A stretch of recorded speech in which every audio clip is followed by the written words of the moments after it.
my first guess is you either put a tracker on that guitar or a camera or something. Now you're here to extort me or ask me to join a cult or both. What?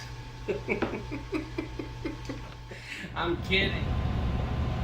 Maybe y'all, and I mean people who write songs for themselves, are just predisposed to being unhappy or sensitive. I mean, you see the world through personal terms, so you just find yourself inside your own head a lot. Just because your uncle got you this job, just because you come from the state of Ohio, don't mean you can waltz through that door, tell us how we're going to do our job, tell me how I'm going to do my job. But nothing. It's not about that. Now, son, listen here, I'm only going to tell you this once.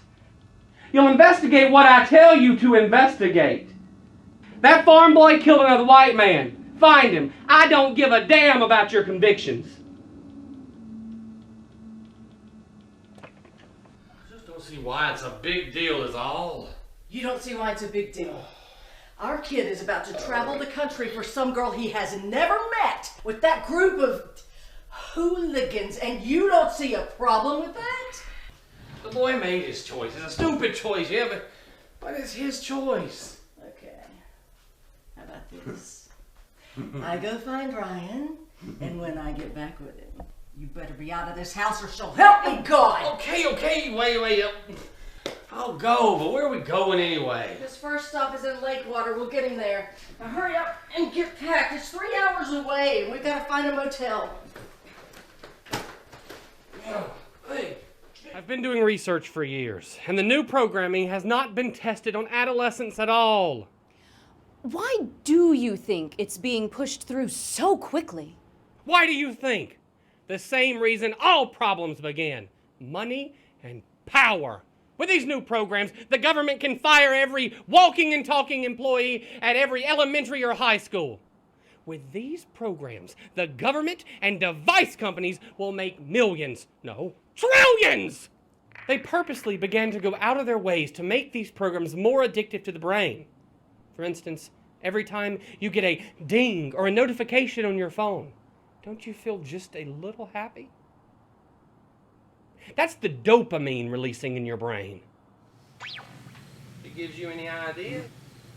You coming to town with us tomorrow night? Oh, what's doing? Oh, just the usual thing, going into old Susie's place. Woo-hoo! It's a hell of a nice place, old Susie's place. Hell of a nice place. And you know, Miss Susie's always cracking jokes. Like the other night, last Saturday, we come up on the front porch going to the place, and Miss Susie, she slings open the front door and she leans over her shoulder and she says, "Girls, get your coats on, here comes the sheriff." She don't never talk dirty though. You know what? She's got 5 girls in there. What's to set you back? 2.5. You can get a shot of whiskey for 15 cents. Well, Miss Susie, she ain't never talking dirty or nothing. She ain't never kicking a guy out. And she has got nice chairs.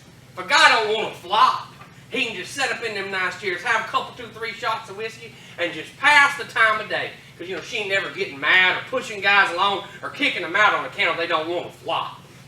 I might go in and look the joint over. Well, you should. It is a hell of a good time. Her always cracking them jokes. You know what she says one time? She says, "I know people that think if they got a rag rug on the floor and a Cupid doll lamp sitting on the phonograph, that they think they running a parlor house." That's Gladys's house she's talking about. Of course, then she says, "I know what you boys like." She says, "Ain't no water in my whiskey and my girls is clean," she says. But she said, if you fellas want to take a chance on getting burned, she says, you know where you can go. She says, there's fellas walking bow-legged around here on account they wanted to look at a damn Cupid doll lamp. Gladys runs the other house, huh? Oh, yeah.